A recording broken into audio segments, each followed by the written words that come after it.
नमस्कार सर। नमस्कार सर। क्या नाम है आपका? मेरा नाम शिव कुमार है। शिव कुमार जी, आप कहाँ से आए हो?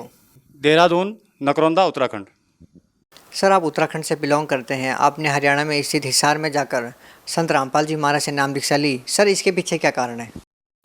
सर, रामपाल जी महाराज ये हमारे सतगुरुदेव, उनका हमने 2013 में 2012 के लास्ट में मैंने सत्संग सुना था अपने टीवी चैनल के माध्यम से। और हमारा पूरा परिवार, माँ जी, मैं, बच्चे सभी हम वैष्णो माता के शरण में जाना चाहते थे। पूरा परिवार बड़ा दुखी था। हम किसी ने कुछ कर दिया, किसी ने कुछ कर दिया। उसके माध्यम के कारण हम किसी ने बताया कि भाई वैष्णो देवी के माता के शरण में जाओ, आपको वहाँ पे कुछ ना कुछ राहत मिलेगी। मगर हमें कोई राहत नहीं मिली। फिर भी हमने जो है ये माना कि हम चलो दोबारा माता के शरण में जाते हैं। और उससे माता के शरण में जाने से पहले हमने ये परम सतगुरुदेव संत रामपाल जी महाराज का सत्संग सुना। और फिर भी हमने ये लगाया कि हाँ, चलना है, हमें वहाँ चलना है, मैं वैष्णो देवी। फिर हम अपने बच्चों सहित, माता पिता सहित अम्बाला जा कर के मेरे मन में एक ऐसा विचार आया कि मैं यहीं उतर जाऊँ। सब ने पूछा, परिवार सहित ने पूछा कि आप यहाँ क्यों उतरना चाहते हो? कि मैं बरवाला जाना चाहता हूँ। फिर मम्मी ने भी समझाया, पापा ने भी समझाया, सबने समझाया कि बरवाला चले जाना, फिर बाकी आप जो है वहाँ हो आना पहले। मैंने कहा नहीं, मैं यहीं से जाऊँगा।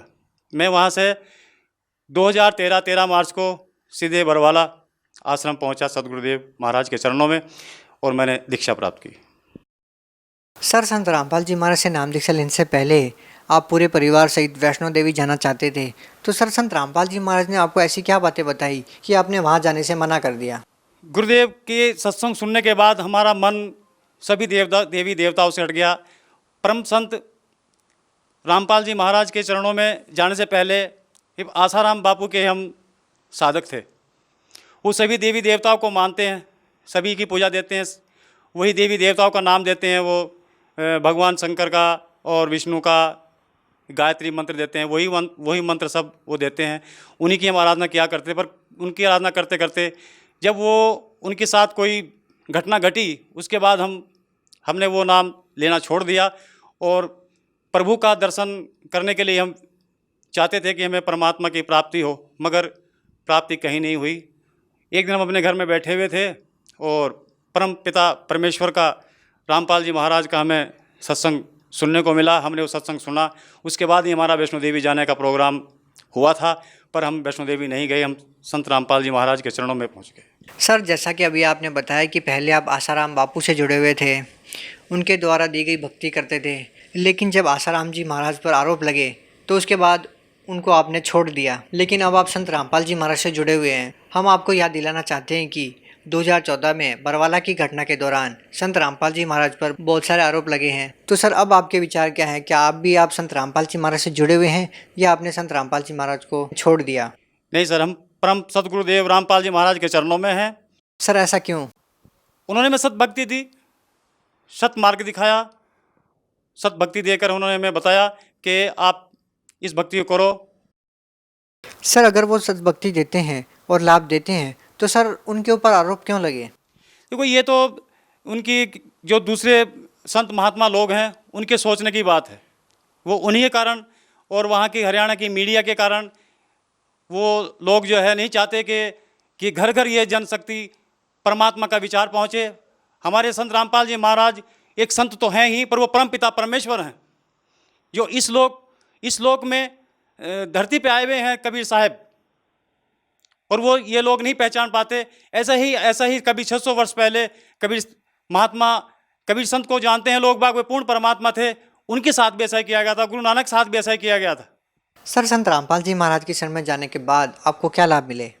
सर, परमपिता परमेश्वर सतगुरुदेव रामपाल जी के चरणों में जाने के बाद मुझे लाभ तो बहुत हुए, पर कुछ समय की त्रुटि होने के कारण मैं कुछ चंद लाभ बताना चाहता हूँ। मैं विशेष पेशे से कारपेंटर धीमान था, अब तो मैं दास हूँ परमपिता परमेश्वर का। और मेरा मकान, मेरी दुकान सब कुछ बिक चुका था।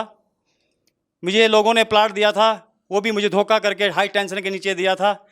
तब मैं परमात्मा परमपिता परमेश्वर के चरणों में जुड़ा। उसके बाद मुझे लाभ हुआ मेरे पास प्लाट बिकने के बाद मात्र 1,000 रुपये बचे थे। उस 1,000 रुपये से मैंने परमात्मा के चरणों में रखकर मैंने वो प्लाट लिया।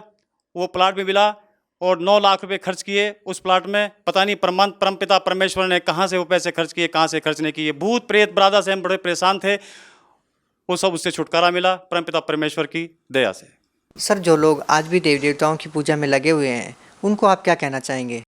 संदेश क्या है, मैं तो उनसे प्रार्थना करना चाहता हूँ हार्दिक कि झूठे आडंबर से ना जुड़ करके परमपिता परमेश्वर सदगुरुदेव रामपाल जी महाराज के चरणों में आकर के ज्ञान प्राप्त करें और अपना कल्याण कराएं। सर, वो तो अभी जेल में है, तो उनसे नाम दीक्षा कैसे ली जा सकती है? ये हर रोज़ साधना चैनल पर 7:40 पर परमपिता परमेश्वर सदगुरुदेव रामपाल जी महाराज का सत्संग चलता है और नीचे पीली पट्टी चलती है, उसमें नंबर दिए हुए हैं, उस नंबर से भी संपर्क करके दीक्षा ली जा सकती है। वैसे भी हर स्टेट में, हर शहर में, हर बड़े छोटे बड़े शहर में क्या विदेशों में परमपिता परमेश्वर के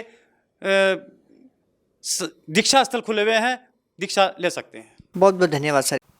सत साहिब।